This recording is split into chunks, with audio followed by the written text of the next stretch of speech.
তবুও যদি এত আওয়াজ ক্যাপচার হয় আশেপাশে, আমি ফেড আপ। হ্যালো এভরিওয়ান, কেমন আছো তোমরা সবাই? Welcome back to my channel plants corner by মনা।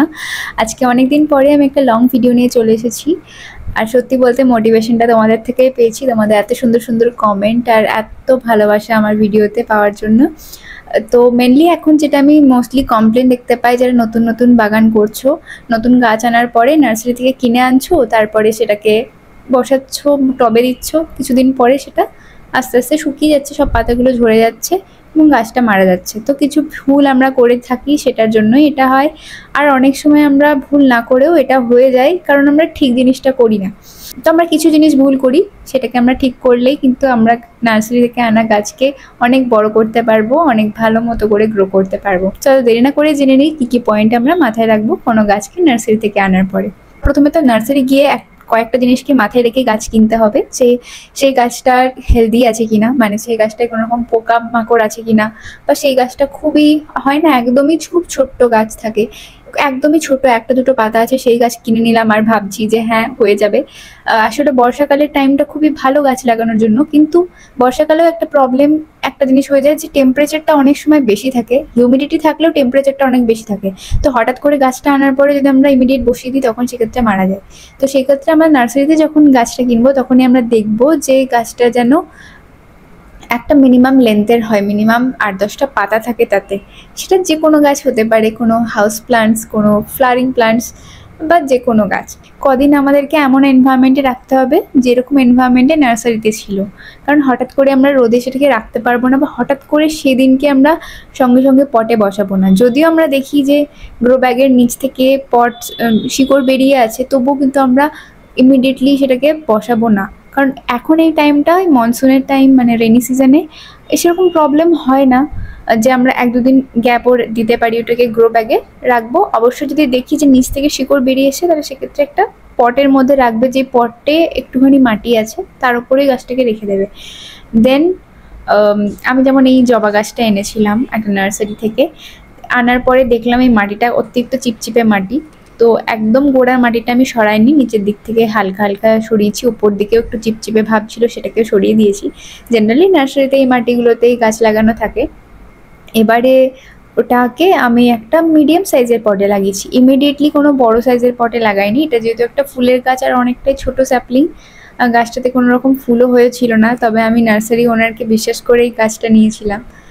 দেন এটাকে একটা মেনলি যে কোনো ফ্লাওয়ারিং প্লান্ট, ফুলের গাছের ক্ষেত্রে নর্মালি একটা বাগানের মাটি, যদি মাটিটাই বালি বালি না থাকে, তাহলে একটু বালি মিশিয়ে তার সাথে কিছুটা গোবর সার আর নিমখোল মিশিয়ে লাগিয়ে দাও, তাহলেই হবে। চিংকুচি, হাড়কুচি অনেকে মেশাও, তোমরা মেশাতে পারো। আমার মাটিতে দরকার পড়ে না মেশানোর, আমি দেখেছি যে ওগুলো না মিশিয়ে খুব ভালো ফুল হয়, সেই জন্য আমি মেশাই না। তবে আইডিয়ালি তোমরা মেশাতে পারো। আর একটুখানি ফাঙ্গিসাইড, অবশ্যই বর্ষাকালের দিনে একটু ফাঙ্গাসের চান্স থাকে, তো ফাঙ্গিসাইডটাও দিয়ে দেবে। এরপরে গাছটাকে বসানোর পরে কাজ হচ্ছে জল দিয়ে দেওয়া। রিপোর্টিং শক যাতে না হয়, সেই জন্য এই জলের সাথে হিউমিক অ্যাসিড আর এপসম সল্ট মিশিয়ে দিতে পারো। দিয়ে সানলাইটে ইমিডিয়েটলি রাখবো না, আমরা পার্শিয়াল শেডে রাখবো। তো পার্শিয়াল শেড মানে এরকম শেড যে কোনো বড় গাছের নিচে, বা কোনো একটা সাইড যেখানে খুবই মিনিমাম মর্নিংয়ের সানলাইট পায়, এরকম জায়গা। তো এরকম জায়গায় রাখতে পারো। তার 2 থেকে 3 দিন পরে আস্তে আস্তে ওটাকে সানলাইটে শিফট করে দাও, দেখবে নতুন গ্রোথ আসা শুরু হয়েছে। প্রথমে নতুন গ্রোথের জন্য একদম এই আমার গাছটা বাড়ছে না এরকম করার দরকার নেই, কারণ গাছটা প্রথমে শিকড় থেকে বাড়বে। প্রথমে আগে শিকড়টা ছড়াবে, নতুন মাটিতে শিকড়গুলো আটকাবে, তারপরে গিয়ে গাছের নতুন গ্রোথ তোমরা দেখতে পাবে। তাই ইমিডিয়েটলি আমার গাছ গ্রো হচ্ছে না। সব থেকে বেশি যেটা কমপ্লেন আমি দেখেছি, আমার এই গাছটাই ফুল হচ্ছে না, আমার ওই গাছটাই ফল হচ্ছে না, আমার এতে ফুল হয় না, ওই দেখো এত এত একটু কমপ্লেন করো না এত বেশি। ফুল হবে, একটু টাইম দাও, ধৈর্য ধরো। ইমিডিয়েটলি ফুল হচ্ছে না বলে কন্টিনিউয়াস সারের পর সার দিয়ে গেলাম, এটাও কিন্তু ঠিক নয় গাছের জন্য। তো এই কয়েকটা পয়েন্টস মাথায় রেখো। ইমিডিয়েটলি সানলাইটে আনবে না, আর ইমিডিয়েটলি গাছের সমস্ত মাটি ঝরিয়ে ফেলে দেবে না। আর একটা জিনিস হয়, ওই নেট পটগুলো লাগানো থাকে, ওই নেট পটগুলো দেখে নেবে, কারণ ওই নেট পটগুলো থাকলে অনেক সময় টবের গাছের না গাছ মারা যায় পরবর্তীকালে। তো এই সমস্ত পয়েন্টসগুলো মাথায় রেখো। আশা করি তোমাদের গাছ নার্সারি থেকে আনার পরেও খুব ভালোভাবে গ্রো করবে। আমার এই জবা গাছটা দেখো এখন এত ফুল দেয়, যদিও আমি মাঝে একবার রিপোর্ট করে দিয়েছি।